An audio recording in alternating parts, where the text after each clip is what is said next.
Hey everybody, welcome back to another 10-minute Marvel video. I'm Petter, and today we have an X-Men rumor, and a rumor of who the villains might be. Yes, I said villains plural, because right now, the rumor has 3 villains. So, excuse me. We did a previous video, and a podcast episode, where Greg and I talked about who we thought would be a fun kind of first arc villain and planning out those first 10 years of the X-Men. Then I kind of did a deeper dive into that in a video, and the Shadow King was who we built it around. Now, I don't necessarily know that this precludes someone like the Shadow King from being a first main arc villain. But I think that was always a little bit of a stretch. So, let's talk about these 3 villainous characters. First, we have Mr. Sinister. Now, Mr. Sinister has been rumored for quite some time. And I really like the idea of having Mr. Sinister as the first villain, and maybe a reoccurring villain. Not necessarily the big bad for an arc, but a reoccurring villain. He's the type who regularly is that henchman, and I think that works really well for that sort of I've said reoccurring a lot of times, but that sort of repeat performance. And Mr. Sinister is someone who will pretend to be good and pretend to have a change of heart and then go side with whoever is the strongest villain. And I like that for a character, that kind of Weasley type character who always has their own plans and objectives going on, but never is the one who is ultimately the big bad. The next 2 are tied together, and 2 actually that we saw in X-Men 97, Senator Kelly and Bolivar Trask. Now, that would then lead to, it would lead to Sentinels. And this feels, it feels a little safe. And maybe that's the right thing for the X-Men at the start. But it feels like ground, I guess, I was going to say it feels like ground that we've already tread. But it depends on how important Mr. Sinister is in this. I like the idea of Mr. Sinister really being the big bad for this first X-Men movie that happens. There can be a Sentinel subplot or the start of that with this idea of Sentinels are going to be coming. But the Sentinels themselves and Bolivar Trask and Senator Kelly, that can be a full arc of villainous intent. So just set them up, work with them in this one, really set up how in the new world, since this will be coming post-Secret Wars, the MCU now has mutants and people aren't sure what to do with them. They're not sure how to handle and feel inferior to them, so we start to see what makes the X-Men comics really work. And we see that on the big screen. Then, to me, it makes sense, though, to have maybe the less obvious villain overall. And this villain who, maybe Kelly goes to him before Trask, or maybe part of them, they work together to create this techno-organic virus. Now, the issue is, and the issue I have with this is this feels so much like what we had in X-Men 97. I know that we had rumors that, in X-Men, or that the X-Men team might be similar to what we saw in X-Men 97, and obviously it's an animated show, so fewer people watch animated shows, but at the same time, I don't need to see that again. I loved what they did in X-Men 97. I'm excited for the upcoming seasons of X-Men 97. But do I need that on the big screen? There has to be something different. There has to be some sort of twist on things.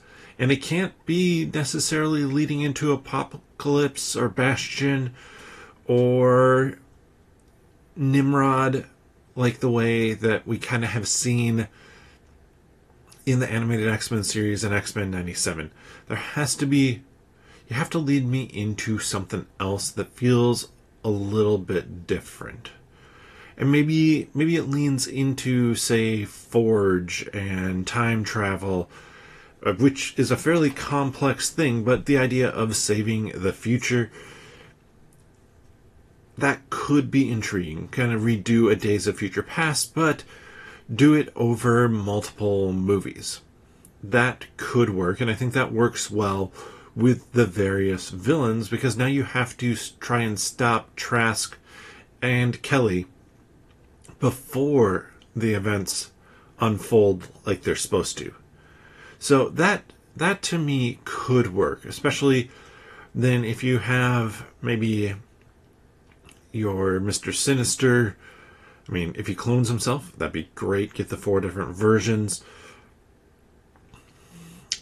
Maybe even do the Madeline Pryor storyline. That would be interesting. I don't think that's something you do right off the bat. But maybe even make Mr. Sinister somebody who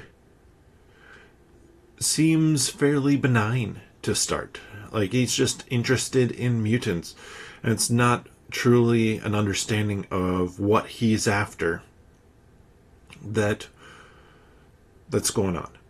And I think that to me works for the story. And this also does feel like, okay, we might be doing the Madeline Pryor storyline, which again just happened in X-Men 97, which is what feels so off to me about this.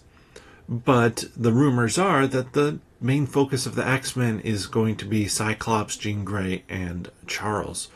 So if that's kind of your core team, it makes sense to build out some story around them. And the Madeline Pryor storyline, Cable, that's interesting. And I think having Cable show up is interesting and would feel, at least live action wise, different from what we've seen before.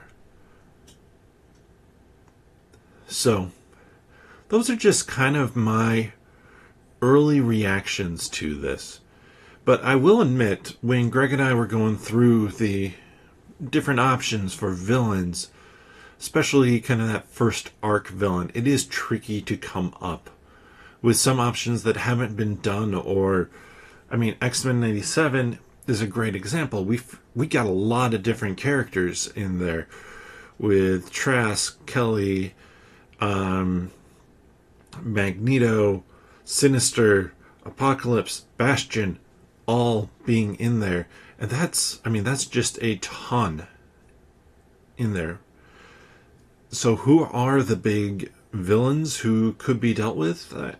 Shadow King, as we said, Onslaught, though a lot of these are villains that need some setup. And I do think that leading towards Apocalypse, taking what we see here at the beginning and building towards an Age of Apocalypse sort of storyline and event, could be cool overall. Because I don't think, we really haven't had Apocalypse yet a ton in X-Men 97. We know it's coming, though, unfortunately. Unfortunately, just in the sense of X-Men 97 is going to do a lot of big X-Men storylines first. And on the big screen, we haven't had that. I also do think, just to wrap this up, I do think it is worth kind of thinking about X-Men 97 and the animated X-Men series. While I love them, and I watched them and have seen the majority of them, it's still an animated series. And it's still going to have a different viewership. It might be a subset of those people who go to the movies, especially like the big first X-Men movie. But it's going to be a subset. It's going to be a lot of people who still haven't seen those storylines. But let me know your thoughts. Do you like these three as possibly our first kind of villainous group for the first X-Men movie? Or is there somebody else who you would like to see? Drop your thoughts down in the comment section below. If you enjoy this content, please give the video a thumbs up.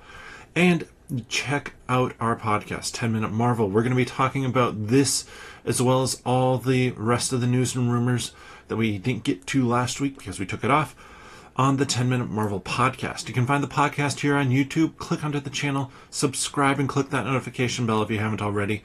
That's going to let you know when these new videos come out.